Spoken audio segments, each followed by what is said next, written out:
พร้อมกันมายังพันเตติสรเนนะสหะอัตถังคะสมนาคตังอุโปสทังยาจามา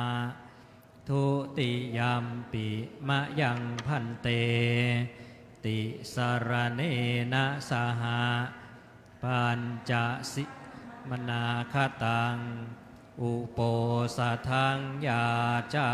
มาตติยัมปิมะยังพันเตติสรเนนะสหะอัตถังคะสัมมนาคตังอุโป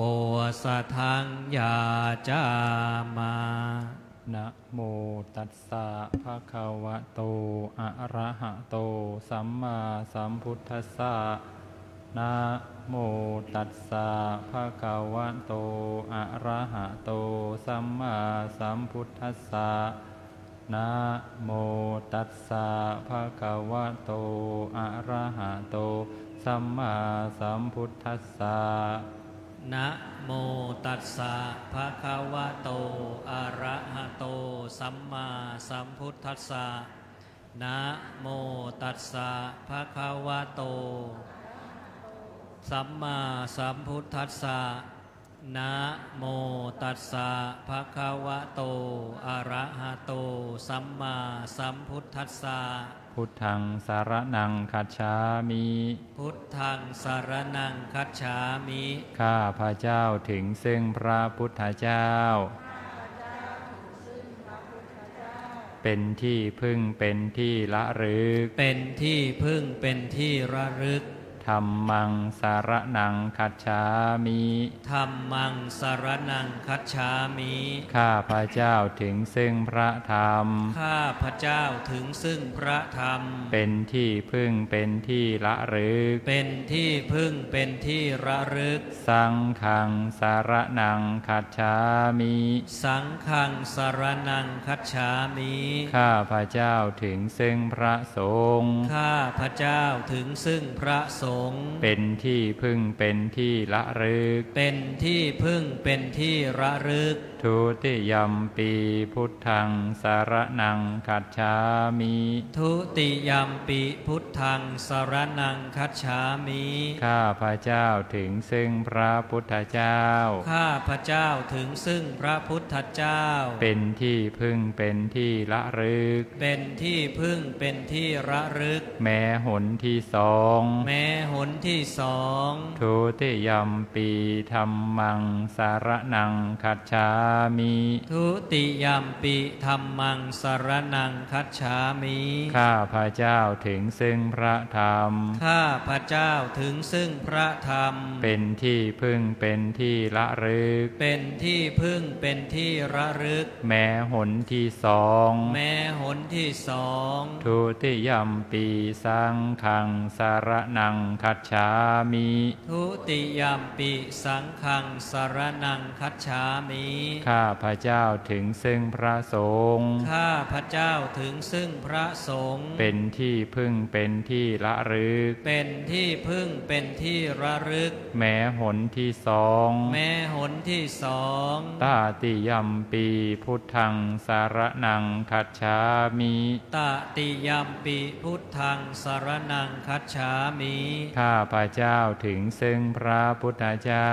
ข้าพระเจ้าถึงซึ่งพระพุทธเจ้าเป็นที่พึ่งเป็นที่ละลึกเป็นที่พึ่งเป็นที่ระลึกแม้หนที่สามแม้หนที่สามตติยัมปีธัมมังสารนังคัจฉามิตติยัมปิธัมมังสรนังคัจฉามิข้าพระเจ้าถึงซึ่งพระธรรมข้าพระเจ้าถึงซึ่งพระธรรมเป็นที่พึ่งเป็นที่ละลึกเป็นที่พึ่งเป็นที่ระลึก กแม้หนที่สาม แม้หนที่สาม ตาติยัมปีสังฆังสารนังคัจฉามิ ตติยัมปิสังฆังสรณังคัจฉามิ ข้าพระเจ้าถึงซึ่งพระสงฆ์ ข้าพระเจ้าถึงซึ่งพระสงฆ์ เป็นที่พึ่งเป็นที่ละลึก เป็นที่พึ่งเป็นที่ระลึก แม้หนที่สาม แม้หนที่สาม ติสรณคามานานิธิตัง อามะพันเต ปานาติปาตาเวรมณีสิกขาปะทังสมาธิยามิ ปานาติปาตา เวรมณีสิกขาปะทังสมาธิยามิ ข้าพระเจ้าสมาทานสิกขาบท ข้าพระเจ้าสมาทานสิกขาบท คือเว้นจากการทำสัตว์ที่มีชีวิตให้ตกล่วงไป คือเว้นจากการทำสัตว์ที่มีชีวิตให้ตกล่วงไป ด้วยกายหรือวาจา ด้วยกายหรือวาจา อทินนาทานาเวรมณีสิกขาปะทังสมาธิยามิ อทินนาทานา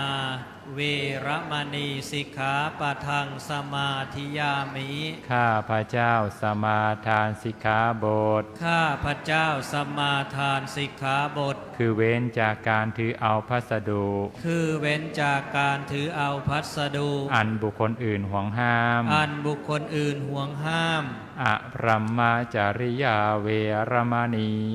สิกขาปะทังสมาธิยามิ อพรหมจริยา เวรมณีสิกขาปะทังสมาธิยามิ ข้าพระเจ้าสมาทานสิกขาบท ข้าพระเจ้าสมาทานสิกขาบท คือเว้นจากการประพฤติผิด คือเว้นจากการประพฤติผิด มิใช่กิจพรหมจรรย์ มิใช่กิจพรหมจรรย์ มุสาวาทาเวรมณีสิกขาปะทังสมาธิยามิ มุสาวาทา เวรมณีสิกขาปะทังสมาธิยามิ ข้าพระเจ้าสมาทานสิกขาบท ข้าพระเจ้าสมาทานสิกขาบท คือเว้นจากวาจาที่กล่าวเท็จไม่จริง คือเว้นจากวาจาที่กล่าวเท็จไม่จริง ล่อลวงผู้อื่น ล่อลวงผู้อื่น สุราเมรยะมัชฌะปมาทฐานาเวรมณีสิกขาปะทังสมาธิยามิ สุราเมรยะมัชฌะปมาทฐานา เวรมณีสิกขาปะทังสมาธิยามิ ข้าพระเจ้าสมาทานสิกขาบท ข้าพระเจ้าสมาทานสิกขาบท คือเว้นจากเหตุเป็นที่ตั้งแห่งความประมาท คือเว้นจากเหตุเป็นที่ตั้งแห่งความประมาท คือดื่มน้ำที่ทำผู้ดื่มให้เมา คือดื่มน้ำที่ทำผู้ดื่มให้เมา กล่าวคือสุราและเมรัย กล่าวคือสุราและเมรัย วิกาละโภชนาเวรมณี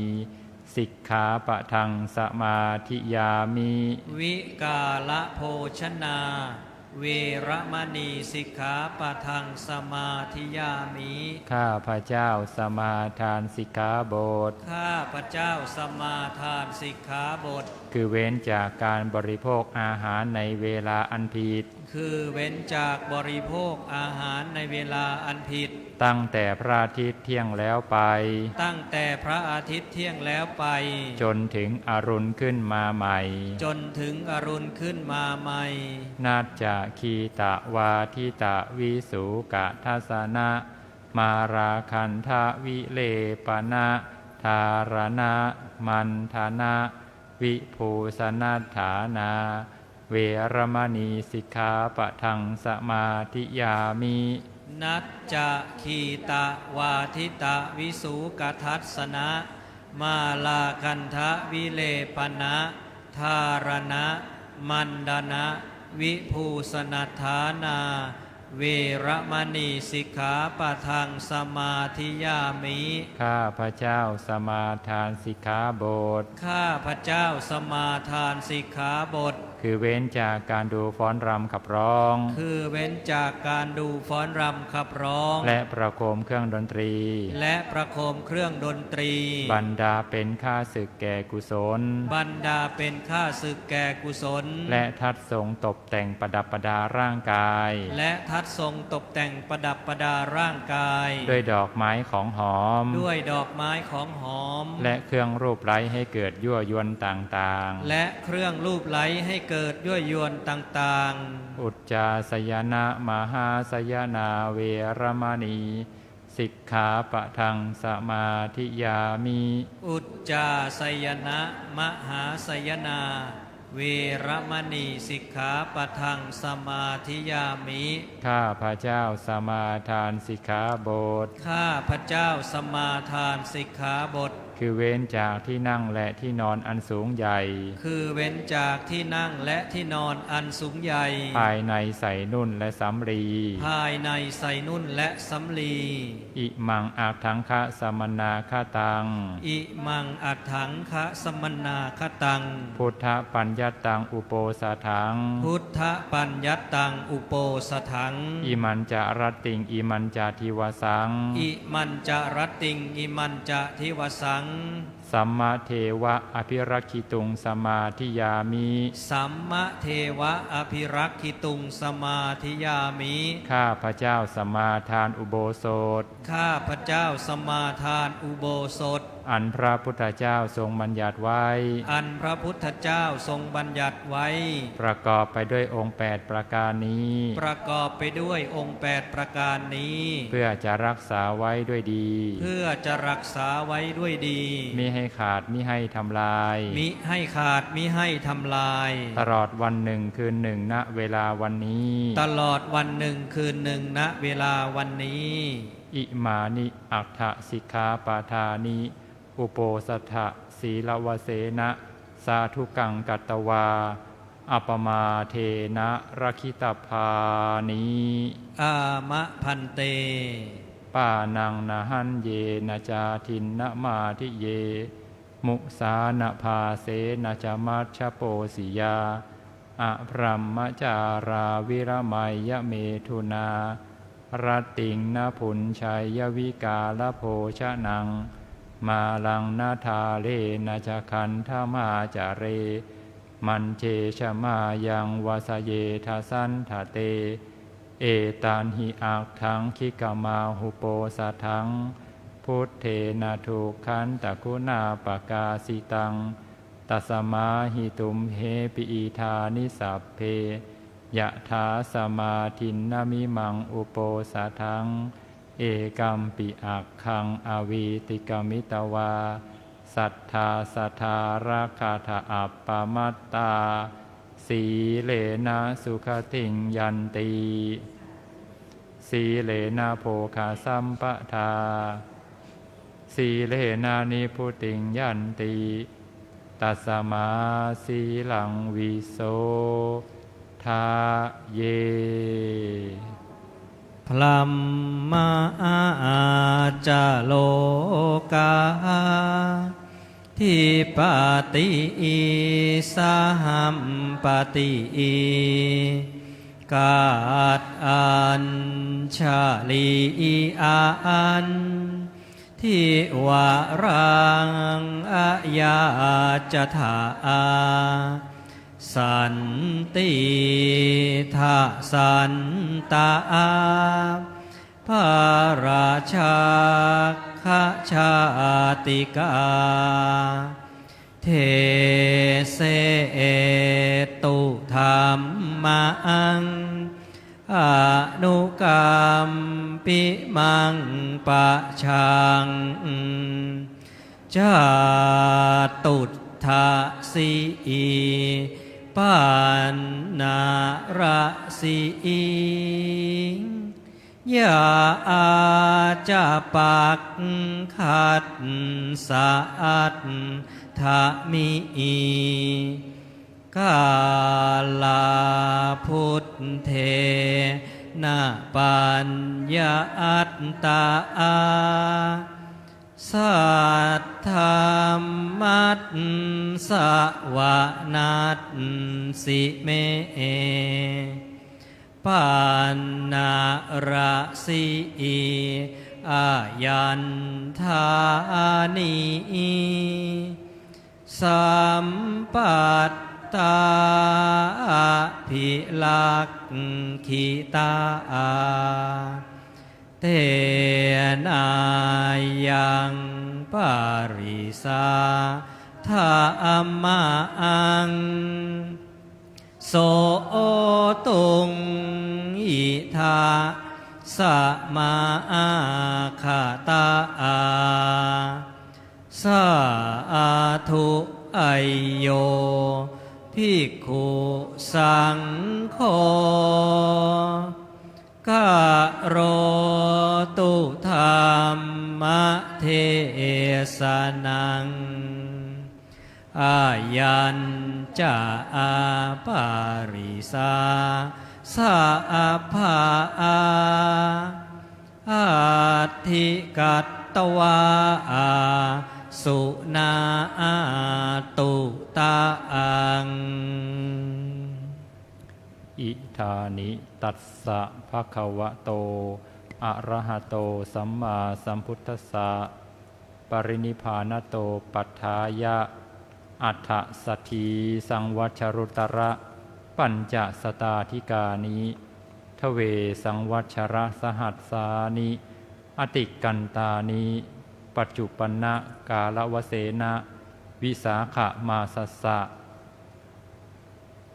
ฉัพพีสติมังทินังวารวเสนะปนะจันทวาโรโหติเอวังตัสสะภะคะวะโตปรินิพพานาศาสนายุกาละคณนาสละเคตัพพาสักกัจจังธัมโมสักกัจจังธัมโมโสตโพสุภมัสสดุพระพุทธศาสนายุกาลนับจำเดิมแต่วันเสด็จดับขันธปรินิพพานแห่งองค์สมเด็จพระผู้มีพระภาคอรหันตสัมมาสัมพุทธเจ้าพระองค์นั้นบัดนี้ล่วงแล้ว 2,568 พระวาษาปัจจุบันสมัยพฤษภาคมมาสสุรทินที่ 26 วันนี้วันจันทร์เป็นปัจจุบันวาลพระพุทธศาสนายุกาลนับจำเดิมแต่วันเสด็จดับขันธปรินิพพานแห่งองค์สมเด็จพระผู้มีพระภาคเจ้าพระองค์นั้นมีในอันพุทธศาสนิกบริษัททั้งหลายจะพึงกำหนดนับโดยประการฉนี้เบื้องหน้าต่อแต่นี้ขอจงตั้งสมณาหารจิตฟังธรรมภาสิทธิ์ดังจะแสดงณบัดนี้โดยเคารพเทินนะโมตัสสะภะคะวะโตอะระหะโตสัมมาสัมพุทธัสสะนะโมตัสสะภะคะวะโตอะระหะโตสัมมาสัมพุทธัสสะนะโมตัสสะภะคะวะโตอะระหะโตสัมมาสัมพุทธัสสะโสสโตวะอัสสสติสโตปัสสสติทีคังวาอัสสะสันโตทีคังอัสสสามีติปชานาติทีคังวาปัสสะสันโตทีคังปัสสสามีติปชานาติอีณบัดนี้อาตมภาพจะได้แสดงพระธรรมเทศนาในพระสุตตันตปิฎกทีฆนิกายมหาวรรคมหาสติปัฏฐานสูตรว่าด้วยเรื่องกายานุปัสสนาเพื่อเป็นเครื่องประคับประคองฉลองศรัทธาประดับปัญญาบารมีส่งเสริมกุศลบุญญาราศีในสัมมาปฏิบัติของท่านสาธุชนพุทธบริษัทตามสมควรแก่เวลาดำเนินความตามพระบาลีที่ยกขึ้นเป็นอุเทศบทว่าโสสโตวะอัสสสติสโตปัสสสติ ทีคังวาอาสสันโตทีคังอาสสามีติปชานาติทีคังวาปัสสสันโตทีคังปัสสสามิ แปลความว่าทีคังวาปัสสสามีติปชานาติแปลความว่าภิกษุมีสติหายใจเข้ามีสติหายใจออกเมื่อหายใจเข้ายาวก็รู้ชัดว่าเราหายใจเข้ายาวเมื่อหายใจออกยาวก็รู้ชัดว่าเราหายใจออกยาววันนี้อาตมาภาพจะได้แสดงพระธรรมเทศนาต่อจากพระธรรมเทศนากันก่อนที่ได้เคยแสดงไว้คือเมื่อครั้งก่อนอาตมาภาพได้แสดงเรื่องมหาสติปัฏฐานซึ่งเป็นการกล่าวถึงความหมายและสาระสำคัญของมหาสติปัฏฐานวันนี้จะมาแสดงถึงสติปัฏฐานข้อที่หนึ่งที่มีชื่อว่ากายานุปัสสนาสติปัฏฐานกายานุปัสสนาก็คือการตามดูกายในกายดูกายว่าเป็นสักแต่ว่ากายเป็นรูปเป็นที่ประชุมรวมกันขึ้นไม่ใช่สัตว์บุคคลตัวตนเราเขาไม่ใช่ของเราไม่ใช่ของเขาไม่ใช่ของใครกายานุปัสสนานั้นพระสัมมาสัมพุทธเจ้าได้ทรงแบ่งออกเป็นหมวดที่หนึ่งคือหมวดลมหายใจเข้าออกมีพระพุทธพจน์ตรัสไว้ว่าภิกษุพิจารณาเห็นกายในกายอยู่อย่างไรคือภิกษุในธรรมวินัยนี้ไปสู่ป่าช้าก็ดีไปสู่โคนไม้ก็ดีไปสู่เรือนว่างก็ดีนั่งคูบัลลังก์ตั้งกายตรงดำรงสติไว้เฉพาะหน้ามีสติหายใจเข้ามีสติหายใจออกเมื่อหายใจเข้ายาวก็รู้ชัดว่าเราหายใจเข้ายาวเมื่อหายใจออกยาวก็รู้ชัดว่าเราหายใจออกยาวเมื่อหายใจเข้าสั้นก็รู้ชัดว่าเราหายใจเข้าสั้นเมื่อหายใจออกสั้นก็รู้ชัดว่าเราหายใจออกสั้นสำเนียกว่าเรากำหนดรู้กองลมทั้งปวงหายใจเข้าสำเนียกว่าเรากำหนดรู้กองลมทั้งปวงหายใจออกสำเนียกว่าเราระงับกายสังขารหายใจเข้าสำเนียกว่าเราระงับกายสังขารหายใจออกภิกษุทั้งหลายช่างกลึงหรือลูกมือช่างกลึงผู้มีความชำนาญเมื่อชักเชือกยาวก็รู้ชัดว่าเราชักเชือกยาวเมื่อชักเชือกสั้นก็รู้ชัดว่าเราชักเชือกสั้นแม้ฉันใดภิกษุก็ฉันนั้นเหมือนกันละด้วยวิธีนี้ภิกษุพิจารณาเห็นกายในกายภายในอยู่พิจารณาเห็นกายในกายภายนอกอยู่หรือพิจารณาเห็นกายในกายทั้งภายในทั้งภายนอกอยู่พิจารณาเห็นธรรมเป็นเหตุเกิดในกายอยู่พิจารณาเห็นธรรมเป็นเหตุดับในกายอยู่หรือว่าภิกษุนั้นมีสติปรากฏอยู่เฉพาะหน้าว่ากายมีอยู่ก็เพียงเพื่ออาศัยเจริญญาณเจริญสติเท่านั้นไม่อาศัยตัณหาและทิฏฐิอยู่และไม่ยึดมั่นถือมั่นอะไรในโลกพระพุทธองค์ทรงสอนให้เราพิจารณากายานุปัสสนาโดยการดูลมหายใจเข้าหายใจออกลมหายใจนั้นถือว่าเป็นสิ่งที่มีความสำคัญสำหรับมนุษย์ทุกคนเมื่อยังมีลมหายใจก็เรียกว่ามีชีวิตอยู่เมื่อลมหายใจหมดไปก็เรียกว่าคนเสียชีวิตหรือคนตายลมหายใจเป็นสิ่งที่มีความสำคัญมากซึ่งถ้าเรานั้นใช้ลมหายใจให้เป็นประโยชน์ก็จะได้ประโยชน์ก็จะเกิดคุณเกิดค่าอย่างนับประมาณมิได้เช่นพระพุทธดำรัสนี้สอนให้เรานำลมหายใจมาพิจารณาพระพุทธพจน์นั้นแบ่งออกเป็น3ตอนด้วยกันคือตอนที่1ทรงสอนเทคนิคการพิจารณากายก็คือการที่เรานั้นดูลมหายใจเข้าดูลมหายใจออกอันนี้เป็นเทคนิคซึ่งมีหลายเทคนิคด้วยกัน อันนี้เป็นเทคนิคที่หนึ่งที่พระองค์ทรงสอนให้ดูลมหายใจเข้าหายใจออกเมื่อเราดูลมหายใจเข้าหายใจออกอย่างมีสติก็จะทำให้ละนิวรณ์เป็นเหตุให้จิตเกิดสมาธิตั้งมั่นเมื่อเกิดสมาธิตั้งมั่นแล้วในช่วงกลางพระองค์ก็ทรงตรัสสอนให้ใช้พิจารณาธรรมคือให้พิจารณาว่าลมหายใจของเรานี้ไม่ใช่ของเราเขาเกิดขึ้นตามเหตุตามปัจจัยและก็ดับไปตามเหตุตามปัจจัยหาใช่เราหาใช่ของเราไม่แล้วก็ในตอนท้ายพระองค์ก็ทรงสรุปถึงความสำคัญถึงประโยชน์ถึงสิ่งที่จะได้จากการเจริญสติว่าการที่เราเจริญสตินั้นก็เพียงเพื่อให้เกิดญาณเพียงเพื่อให้เกิดสติไม่ใช่ให้เกิดเพียงเพื่อให้ไม่ให้เกิดตัณหาและทิฏฐิและก็เพื่อที่จะไม่ยึดมั่นถือมั่นในกายใจของเราอันนี้เป็นสาระสำคัญของการปฏิบัติธรรมเราปฏิบัติธรรมนั้นจะต้องปฏิบัติธรรมโดยเอาความชอบความชังออกไปตัณหาก็คือความชอบความชังนั่นเองเราจะต้องปฏิบัติโดยเจริญสติโดยละวางอารมณ์ไม่เอาความชอบเช่นชอบสิ่งนี้อยากให้มันอยู่กับอารมณ์นี้โดยนานๆนี่เรียกว่าเราชอบละอันนี้เราไม่ชอบไม่เอาพอเจอแบบนี้ก็ไม่อยากนั่งสมาธิแล้วเป็นต้นฉะนั้นเนี่ยเราจะไม่เลือกเมื่อลมหายใจเข้าลมหายใจออกก็เพียงแต่ดูให้รู้วางจิตเป็นกลางไม่ใช่ไปติดใจไปชอบใจแล้วก็ไม่เอาความเห็นของตน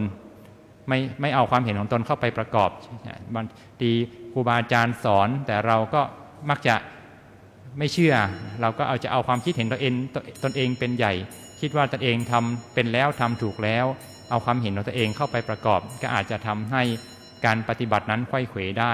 เราจะต้องละความเห็นออกไปเพียงแค่ติดตามดูลมหายใจเข้าออกไม่ต้องไปคิดพิจารณาเป็นถ้าการคิดการพิจารณาก็เป็นเพียงแค่ปัญญาที่เกิดจากการคิดซึ่งยังไม่ใช่การภาวนาปัญญาที่เกิดจากการภาวนาจะเกิดต่อเมื่อเรามีสติระลึกรู้อยู่กับกายใจที่เป็นปัจจุบันขณะอย่างติดต่อเนื่องหมวดที่สองกายานุปัสสนานั้นมีอยู่หลายหมวดด้วยกันหมวดที่สองเรียกว่าหมวดอิริยาบถพระพุทธองค์ทรงแสดงว่าภิกษุทั้งหลายอีกประการหนึ่งภิกษุเมื่อเดินก็รู้ชัดว่าเราเดินเมื่อยืนก็รู้ชัดว่าเรายืนเมื่อนั่งก็รู้ชัดว่าเรานั่งหรือเมื่อนอนก็รู้ชัดว่าเรานอนภิกษุนั้นดำรงกายอยู่โดยอาการใดๆก็รู้ชัดกายที่ดำรงอยู่โดยอาการนั้นๆอิริยาบถก็คือกายเรียกว่าเป็นกายส่วนใหญ่จะมีอยู่4คือเดินยืนนั่งนอนอย่างเวลาเราเดินก็ไปทั้งหมดเวลาเรานั่งก็นั่งกายก็เรียกว่าไปทั้งหมด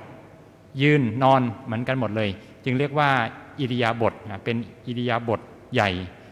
ซึ่งมีอยู่4ประการคือเดินยืนนั่งนอนเมื่อเดินก็รู้ว่าเดินรู้ว่าขาก้าวย่างไปเมื่อนั่งก็รู้ว่ากายนี้นั่งอยู่เมื่อนอนก็รู้ว่ากายนี้นอนอยู่เมื่อยืนก็รู้ว่ากายนี้ยืนอยู่กายนี้หาใช่สัตว์บุคคลตัวตนเราเขาไม่เป็นเพียงแค่อาการของกายเป็นเพียงแค่ความเป็นไปของรูปที่ดำเนินไปตามเหตุตามปัจจัยอันนี้ก็เป็นส่วนของอิริยาบถหมวดที่3หมวดสัมปชัญญะมีพระพุทธพจน์ว่าภิกษุทั้งหลายอีกประการหนึ่งภิกษุทำความรู้สึกตัวในการก้าวไปการถอยกลับทำความรู้สึกตัวในการแลดูการเลี้ยวดูทำความรู้สึกตัวในการคูเข้า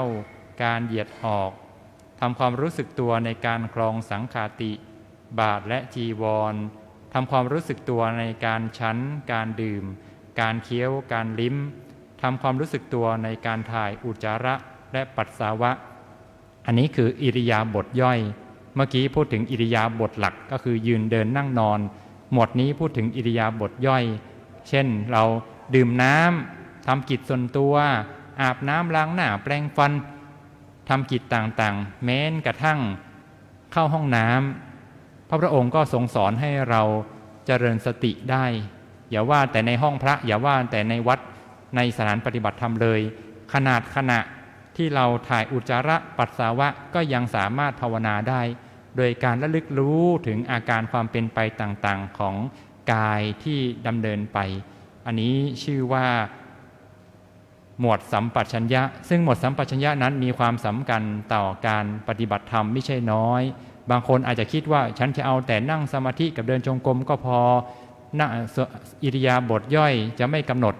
อิริยาบถย่อยนั้นจะช่วยทำให้สมาธิของเราติดต่อเนื่องเพราะเมื่อเราปฏิบัติภาวนาแล้วเราเดินจงกรมและนั่งสมาธิรอบหนึ่งแล้วก็ลุกออกไปปล่อยจิตปล่อยใจสมาธิก็ขาดลงทำให้การภาวนาไม่ต่อเนื่องแต่อิริยาบถย่อยนั้นจะทำให้การภาวนาต่อเนื่องขณะที่เราออกจากการนั่งสมาธิมาแล้วไม่ว่าจะไปดื่มน้ำทำกิจส่วนตัวไปทำอะไรก็ตามถ้ามีสติก็ทำให้สมาธินั้นมีกำลังและต่อเนื่องที่ประเทศศรีลังกาถึงกับกล่าวไว้ว่าที่หอฉันมีพระที่บรรลุธรรมในขณะที่กำลังเคี้ยวอาหารดื่มน้ำรับประทานอาหารอยู่แสดงให้เห็นว่าสัมปชัญญะหมดสัมปชัญญะหรือหมดอิริยาบถย่อยนั้นก็มีความสำคัญเป็นสิ่งที่นักปฏิบัติธรรมหรือนักภาวนาจะละเลยไม่ได้หมวดที่4หมวดมนสิการสิ่งปฏิกูลมีพระพุทธพจน์ว่าภิกษุทั้งหลายอีกประการหนึ่งภิกษุพิจารณาเห็นกายนี้ตั้งแต่ฝ่าเท้าขึ้นไปเบื้องบนตั้งแต่ปลายผมลงมาเบื้องล่างมีหนังหุ้มอยู่โดยรอบเต็มไปด้วยสิ่งที่ไม่สะอาดชนิดต่างๆว่าในกายนี้มีผมขนเล็บฟันหนังเนื้อเอ็นกระดูกเยื่อในกระดูกไตหัวใจตับพังผืดม้ามปอดลำไส้ใหญ่ลำไส้เล็กอาหารใหม่อาหารเก่าดีเสลดหนองเลือดเหงื่อมันข้นน้ำตาเปลวมันน้ำลายน้ำมูกไขข้อมูดภิกษุทั้งหลายถุงมีปากสองข้างเต็มไปด้วยธัญพืชชนิดต่างๆคือข้าวสาลีข้าวเปลือกถั่วเขียวถั่วเหลืองเมล็ดงาข้าวสารคนตาดีเปิดถุงนั้นออกพิจารณาเห็นว่านี้เป็นข้าวสาลีนี้เป็นข้าวเปลือกนี้เป็นถั่วเขียวนี้เป็นถั่วเหลืองนี้เป็นเมล็ดงานี้เป็นข้าวสารแม้ฉันใดภิกษุก็ฉันนั้นเหมือนกันพิจารณาเห็นกายนี้ตั้งแต่ฝ่าเท้าขึ้นไปเบื้องบนตั้งแต่ปลายผมลงมาเบื้องล่างมีหนังหุ้มอยู่โดยรอบเต็มไปด้วยสิ่งที่ไม่สะอาดชนิดต่างๆว่าในกายนี้มีผมขนเล็บฟันหนังเนื้อเอ็นกระดูกเยื่อในกระดูกไตหัวใจตับพังผืดม้ามปอดลำไส้ใหญ่ลำไส้เล็กอาหารใหม่อาหารเก่าดีเสลดหนองเลือดเหงื่อมันข้นน้ำตาเปลวมันน้ำลายน้ำมูกไขข้อมูดให้เราพิจารณาสิ่งเหล่านี้โดยความเป็นปฏิกูลว่าเป็นของที่ไม่สะอาดเมื่อเราพิจารณาเช่นนี้จิตก็จะสามารถละนิวรณ์ต่างๆจนกระทั่งเกิดสมาธิเมื่อเป็นสมาธิแล้วก็ให้เรายกขึ้นสู่วิปัสสนาโดยการพิจารณาว่าผมก็ตามเล็บก็ตามฟันก็ตามหนังก็ตามหาใช่ของเราหาใช่มีตัวมีตนไม่เป็นเพียงแค่สิ่งที่ปฏิกูลไม่ใช่เราไม่ใช่ของเราเป็นของไม่สวยไม่งามซึ่งเมื่อเราพิจารณาเช่นนี้ก็จะเรียกว่ายกขึ้นสู่วิปัสสนาโดยการเห็นเป็นของไม่มีตัวตนเป็นสิ่งที่ไม่สามารถที่จะควบคุมหรือบังคับบัญชาได้หมวดที่5ทรงสอนให้พิจารณาธาตุหรือหมวดมนสิการธาตุพระพุทธองค์ทรงตรัสว่าภิกษุทั้งหลายอีกประการหนึ่ง ภิกษุพิจารณาเห็นกายนี้ตามที่ตั้งอยู่ตามที่ดำรงอยู่โดยความเป็นธาตุว่าในกายนี้มีธาตุดินธาตุน้ำธาตุไฟธาตุลมอยู่ภิกษุทั้งหลายคนฆ่าโคหรือลูกมือของคนฆ่าโคผู้มีความชำนาญคั้นฆ่าโคแล้วแบ่งอวัยวะออกเป็นส่วนๆนั่งอยู่ที่หนทางใหญ่สี่แพร่งแม้ฉันใดภิกษุก็ฉันนั้นเหมือนกันพิจารณาเห็นกายนี้ตามที่ตั้งอยู่ตามที่ดำรงอยู่โดยความเป็นธาตุว่าในกายนี้มีธาตุดินธาตุน้ำธาตุไฟธาตุลมอยู่ธาตุดินมีลักษณะแข็งแข็งมีลักษณะอ่อนนุ่มซึ่งเมื่อเราปฏิบัติธรรมก็จะสามารถรับรู้ได้รู้สึกได้ถึงธาตุดินในขณะที่เดินจงกรมก็ตามในขณะที่นั่งสมาธิเจริญสติอยู่กับกายนี้ก็ตามธาตุน้ำมีลักษณะเอิบอาบมีลักษณะซึมซาบธาตุไฟมีลักษณะร้อนลักษณะเย็นธาตุลมมีลักษณะตึงหย่อนซึ่งผู้ปฏิบัติธรรมที่ปฏิบัติเทคนิคพองยุบก็แสดงว่าเรากำลังปฏิบัติตามพระพุทธพจน์หมดมนสิการธาตุคือทรงสอนให้เราพิจารณาถึงธาตุลมเห็นอาการตึงอาการหย่อมอาการหย่อนของลมในท้องเป็นต้นซึ่งสิ่งเหล่านี้เมื่อเราพิจารณาแล้วก็จะทำให้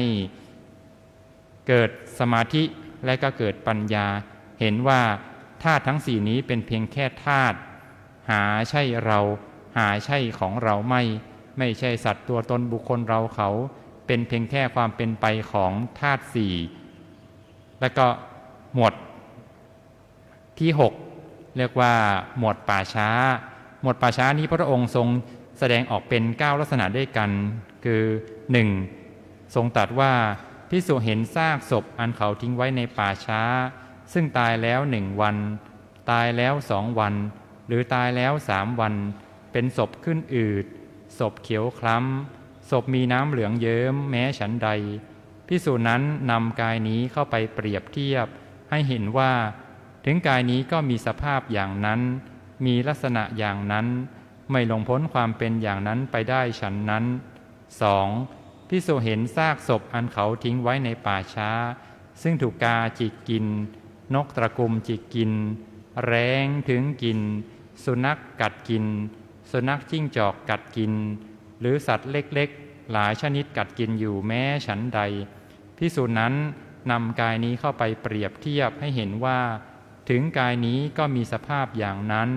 มีลักษณะอย่างนั้นไม่หลงพ้นความเป็นอย่างนั้นไปได้ฉันนั้น 3. ภิกษุเห็นซากศพอันเขาทิ้งไว้ในป่าช้าเป็นโครงกระดูกยังมีเนื้อและเลือดมีเอ็นลึงรัดอยู่แม้ฉันใดภิกษุนั้นนำกายนี้เข้าไปเปรียบเทียบให้เห็นว่าถึงกายนี้ก็มีสภาพอย่างนั้นมีลักษณะอย่างนั้นไม่หลงพ้นความเป็นอย่างนั้นไปได้ฉันนั้น 4. ภิกษุเห็นซากศพอันเขาทิ้งไว้ในป่าช้าเป็นโครงกระดูกไม่มีเนื้อ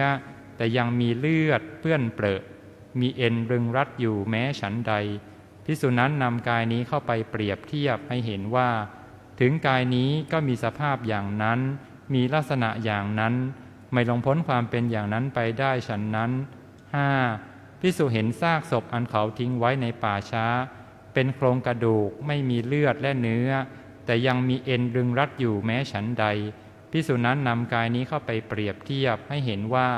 ถึงกายนี้ก็มีสภาพอย่างนั้นมีลักษณะอย่างนั้นไม่หลงพ้นความเป็นอย่างนั้นไปได้ฉันนั้น 6. ภิกษุเห็นซากศพอันเขาทิ้งไว้ในป่าช้าเป็นโครงกระดูกไม่มีเอ็นรึงรัดแล้วกระจุยกระจายไปในทิศใหญ่ทิศเฉียงคือกระดูกมืออยู่ทางทิศหนึ่งกระดูกเท้าอยู่ทางทิศหนึ่งกระดูกแข้งอยู่ทางทิศหนึ่งกระดูกขาอยู่ทางทิศหนึ่งกระดูกสะเอวอยู่ทางทิศหนึ่งกระดูกหลังอยู่ทางทิศหนึ่งกระดูกแขนอยู่ทางทิศหนึ่งกระดูกไหล่อยู่ทางทิศหนึ่งกระดูกคออยู่ทางทิศหนึ่งกระดูกคางอยู่ทางทิศหนึ่งกระดูกฟันอยู่ทางทิศหนึ่งกะโหลกศีรษะอยู่ทางทิศหนึ่งแม้ฉันใดภิกษุนั้นนำกายนี้เข้าไปเปรียบเทียบให้เห็นว่า ถึงกายนี้ก็มีสภาพอย่างนั้นไม่หลงพ้นอย่างนั้นไปได้ฉันนั้น 7. ภิกษุเห็นซากศพอันเขาทิ้งไว้ในป่าช้าซึ่งเป็นท่อนกระดูกสีขาวเหมือนสีสังแม้ฉันใดภิกษุนี้นำกายนี้เข้าไปพิจารณาเปรียบเทียบให้เห็นว่าถึงกายนี้ก็มีสภาพอย่างนั้นมีลักษณะอย่างนั้นไม่หลงพ้นความเป็นอย่างนั้นไปได้ฉันนั้น 8. ภิกษุเห็นซากศพอันเขาทิ้งไว้ในป่าช้าซึ่งเป็นท่อนกระดูกกองอยู่ด้วยกันเกินกว่า1 ปีแม้ฉันใดภิกษุนั้นนำกายนี้เข้าไปเปรียบเทียบให้เห็นว่าถึงกายนี้ก็มีสภาพอย่างนั้นมีลักษณะอย่างนั้นไม่หลงพ้นความเป็นอย่างนั้นไปได้ฉันนั้น 9. ภิกษุเห็นซากศพอันเขาทิ้งไว้ในป่าช้าซึ่งเป็นกระดูกผุป่นเป็นชิ้นเล็กชิ้นน้อยแม้ฉันใดภิกษุนั้นนำกายนี้เข้าไปเปรียบเทียบให้เห็นว่าถึงกายนี้ก็มีสภาพอย่างนั้นมีลักษณะอย่างนั้นไม่หลงพ้นความเป็นอย่างนั้นไปได้ฉันนั้นหมวดนี้พระองค์ทรงสอนให้เราพิจารณาศพเอามาเปรียบเทียบศพกับร่างกายของตนเองในปัจจุบันนี้เราอาจจะไม่ค่อยได้เห็นศพเพราะว่าเขาส่วนใหญ่เขาก็เอาไว้ในโลงนะซึ่งไม่ยากที่เราจะพิจารณาได้เราก็ถ้าเราเห็นซากสัตว์ตายเช่นซากหนูตายซากแมวตายสุนัขตายเราก็น้อมเอาซากสัตว์เหล่านั้นเข้ามาพิจารณาให้เห็นว่าตัวเราก็เป็นแบบนั้นจริงๆแล้วนะเป็นเหมือนกันเลยนะผมของเราอยู่บนหัวอย่าว่าแต่ตอนตายเลยตอนเป็นก็ยังแยกกันเลยไปร้านตัดผมพอตัดผมเสร็จแล้วผมก็ไปทางหนึ่งหัวก็ไปทางหนึ่งแยกกันไปแล้วให้พิจารณาเห็นเช่นนี้เพื่อที่เราจะได้ละความยินดีความยินร้ายจนกระทั่งจิตเกิดสมาธิจนกระทั่งจิตเกิดปัญญาหมวดทั้ง6หมวดที่อาตมาภาพได้แสดงมานั้นจัดอยู่ในกายานุปัสสนาสติปัฏฐานผู้ที่หวังความเจริญหวังที่จะได้บรรลุถึงพระนิพพานขอเชิญท่านทั้งหลายได้นำพระธร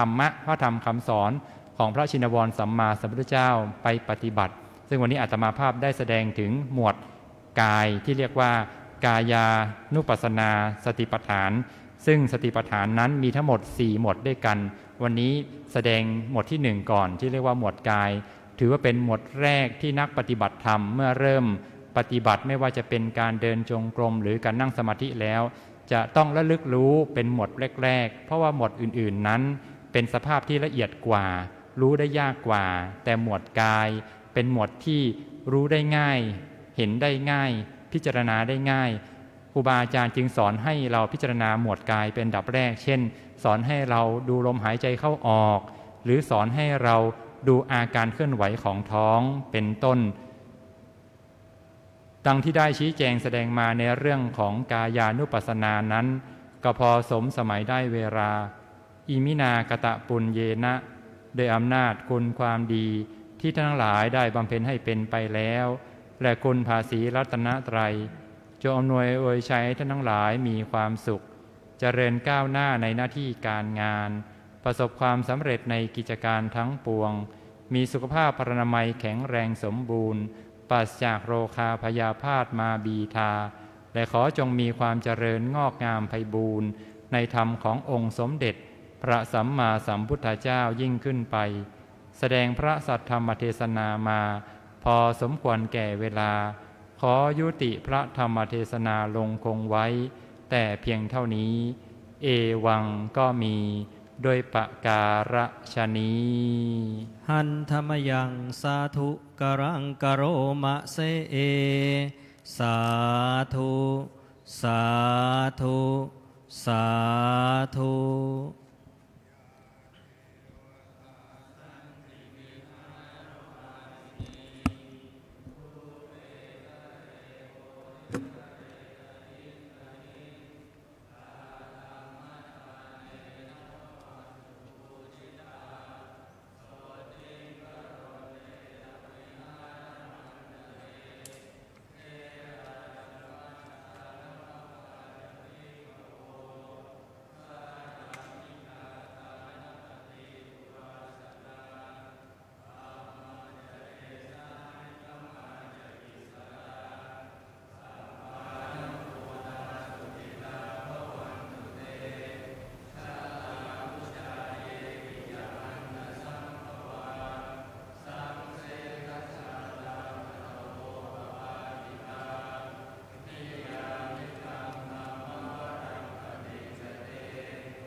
อะหังพุทธันจะธัมมันจะสังฆันจะสรณังคโต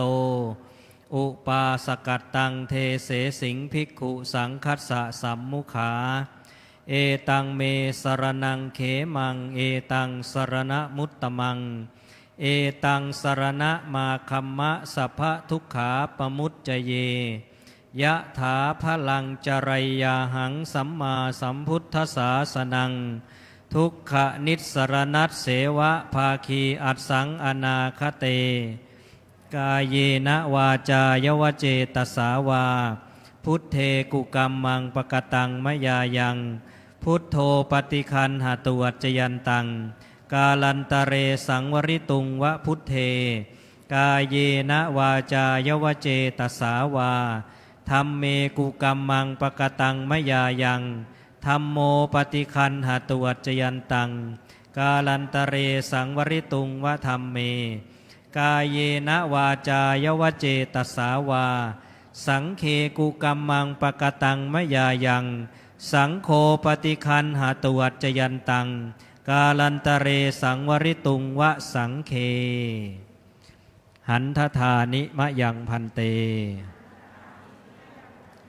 อาปุจฉามะพะหุกิจจามะยังพะหุกรณียา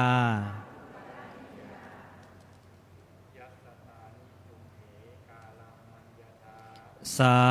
ธุพันเตที่จบลงไปเป็นพระธรรมเทศนาแสดงโดยท่านอาจารย์พระมหาอานนท์โพธิเมธีปรริยนธรรม9ประโยคผู้ช่วยเจ้าวาดวัดพระเชตุพนผู้อำนวยการสำนักวิปัสสนาประจำพระอารามนะครับได้แสดงพระธรรมเทศนาเป็นที่ต้องใจแก่ผู้ปฏิบัติเนื่องด้วยพระเดชพระคุณนั้นเป็นผู้อำนวยการสำนักปฏิบัติธรรมลำดับต่อไปก็ขอเรียนเชิญอุบาสกอุบาสิกาทุกท่านน้อมถวายเครื่องกันเทศจตุปัจจัยทยธรรมแด่ท่านอาจารย์พระมหาอานนท์โพธิเมธีปรริยนธรรม9ประโยคเชิญทุกท่านอนุโมทนาบุญครับสาธุสาธุสาธุอนุโมทามิกิจกรรมวันธรรมสวนะประจำวันพระนี้นะครับซึ่งเป็นวันแรม15ค่ำเดือน6นะครับผ่านพ้นวันวิสาขบูชามาก็ต้องขออนุโมทนาอุบาสกอุบาสิกาวัดพระเชตุพนทุกท่านทุกคนนะครับที่ร่วมกิจกรรมวันพระตั้งแต่เวลา 9 นาฬิกาลำดับต่อไปก็ขอเรียนเชิญอุบาสกอุบาสิกาทุกท่านน้อมถวายสังฆทานที่พระระเบียงพระโบสถนะครับกิจกรรมวันธรรมสวนะนี้ด้วยบุญกุศลที่เราท่านทั้งหลายบำเพ็ญแล้วก็จะได้เป็นตบะเดชะพลวะปัจจัยอำนวยไวยชัยทุกท่านประสบความสุขความเจริญนะครับในท้ายสุดนี้เขากล่าวคำว่าธรรมะสวัสดีครับ